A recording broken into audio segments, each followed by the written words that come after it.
à son mur. Et un jour, je lui avais demandé, tiens, pourquoi cette icône? Il dit, ben voilà, je veux témoigner que pour moi c'est important.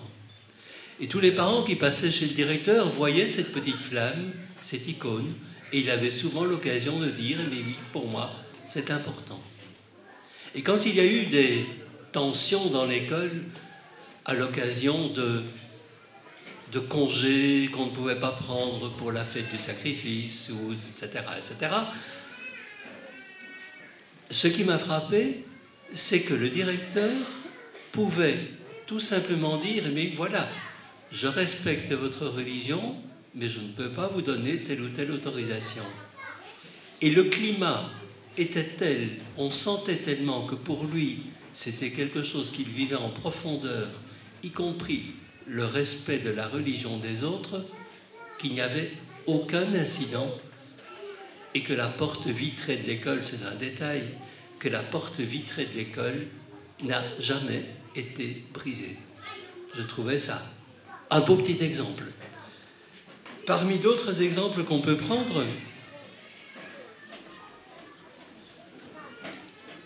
oui, ça ne vient pas de Belgique, ça vient de l'île Maurice. L'île Maurice dans laquelle vous savez qu'il y a à la fois beaucoup de musulmans, de chrétiens et d'hindouistes. Et quelqu'un qui venait de là-bas me disait, oui, chez nous, eh bien, nous fêtons tous les fêtes des autres religions.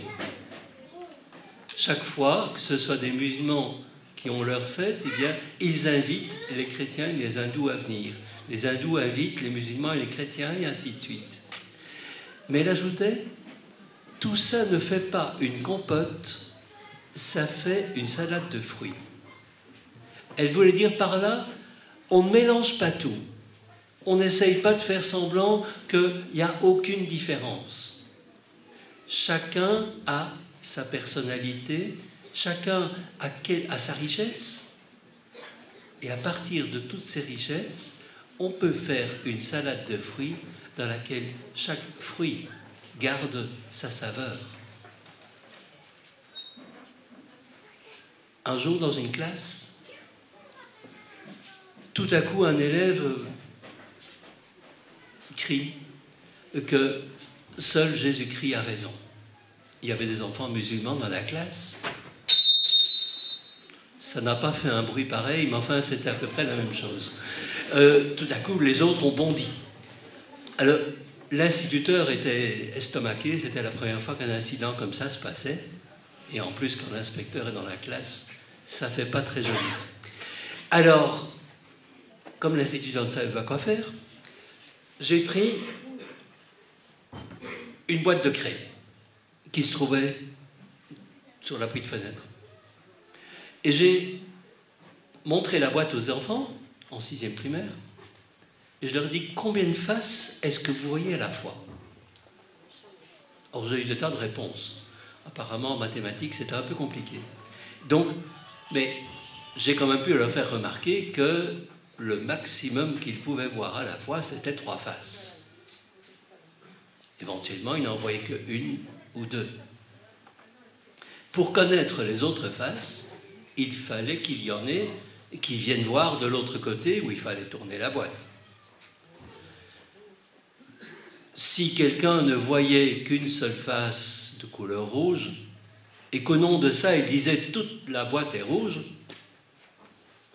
je dirais que c'était probablement ce que j'appellerais un intégriste.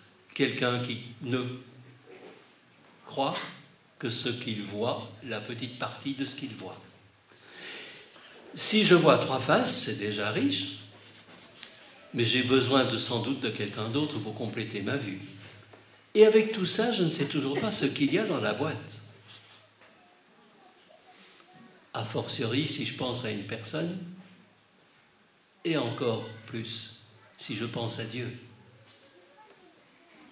Et un jour que j'expliquais ça à des futurs instituteurs, il y en a une étudiante qui m'a dit, pour que la boîte soit complète, il faut même qu'il y ait des faces opposées. ce qui rejoignait l'idée d'un théologien catholique d'il y a très longtemps, saint Thomas, qui disait que, à propos de Dieu, il y avait tant de choses qu'on pouvait dire, mais en même temps, on devait toujours pouvoir dire que c'était trop limité, tout ce qu'on pouvait dire de lui. Alors à partir de là, à partir de ces petits exemples, je me dis, il y a des tas de choses que nous pourrions faire.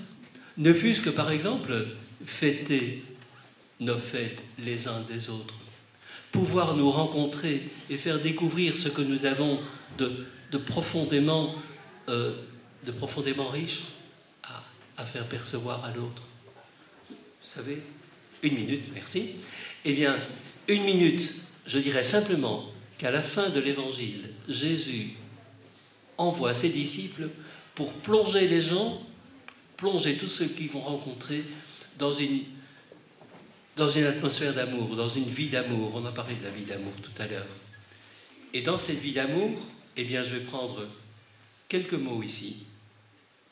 Heureux les croyants chrétiens, juifs ou musulmans, en recherche de vraie communion avec le Dieu unique. Heureux ceux qui vont à la rencontre des hommes et femmes d'autres cultures, des non-croyants, des croyants d'autres traditions religieuses, des pauvres et étrangers. Heureux ceux qui cheminent avec les autres, qui se rappellent la lenteur de leur propre cheminement. Heureux ceux qui se croyaient exclus et qui se sentis écoutés et accueillis. Heureux ceux qui acceptent d'aimer, même ceux qui refusent de les aimer. Ils trouveront la route qui conduit au cœur des autres et de Dieu. Merci. C'était le prêtre Christian de Deutschkabel. Alors je cède la parole à Malika Hamidi. Merci. Bonsoir, salam alaikum à toutes et à tous.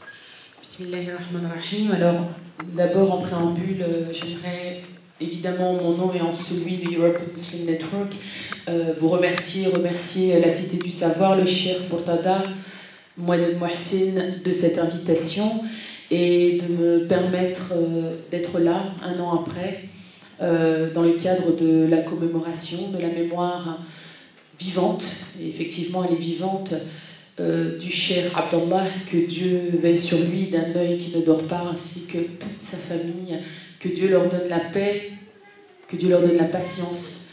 Et je demande à tous ici, évidemment, de prier encore et encore, puisque ce qui s'est passé, effectivement, c'est de l'ordre de la violence.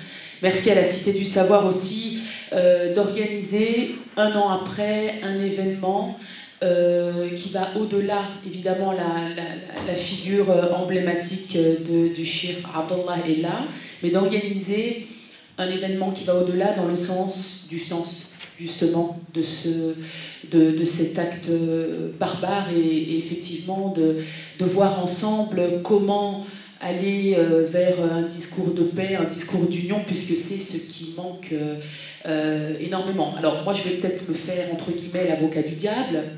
Pourquoi ?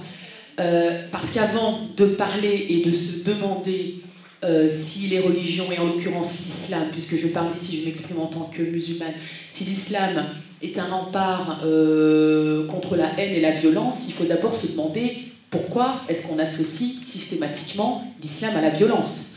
Et là, on ne peut pas faire la sourde oreille. Nous passons notre temps à scander l'islam est une religion de paix, mais force est de constater qu'au nom d'une certaine lecture de l'islam, nous provoquons de la violence. Là où l'un va lire, va voir l'islam comme une source de violence, l'autre va voir l'islam comme une source de miséricorde, comme une source de compassion, comme une source de résistance. Et là, ce qui me semble, c'est que nous observons d'un côté des actes de violence. Quand deux jeunes prennent les commandes d'un avion pour faire sauter 2 tours et commettre les attentats du 11 septembre, c'est au nom d'une lecture de l'islam. Bah oui, ils comprennent, ils se disent musulmans, ils comprennent l'islam sous cet angle-là, ils mourront martyrs, ils iront au paradis. Mais quand ils commettent cet acte-là, c'est au nom d'une lecture de l'islam. D'accord? Quand on lapide aujourd'hui une femme ou un homme, quand on marie de force une femme ou un homme, quand un homme bat sa femme, ou l'inverse, bon, c'est un peu moins courant, mais c'est au nom d'une certaine lecture de l'islam. D'accord? Oui, tout à fait, mais on en discutera, ça fera partie du débat. En tout cas, aujourd'hui, on essaye d'être autocritique. On essaie d'être autocritique et c'est pour ça que je disais que je me ferais l'avocat du diable. C'est de reconnaître aussi qu'à partir d'une certaine interprétation des sources scripturaires, le musulman est capable de produire de la violence, comme il est capable de produire de la paix, comme il est capable de faire de l'islam une spiritualité artisane de paix. Alors pourquoi je présente les choses un peu sous cet angle-là? C'est pour dire qu'on est d'abord face à une question du rapport au texte et face à une question d'interprétation. Alors moi je mets le focus sur cette question-là, sur ce point-là, parce qu'on peut faire tous les dialogues interreligieux que l'on veut.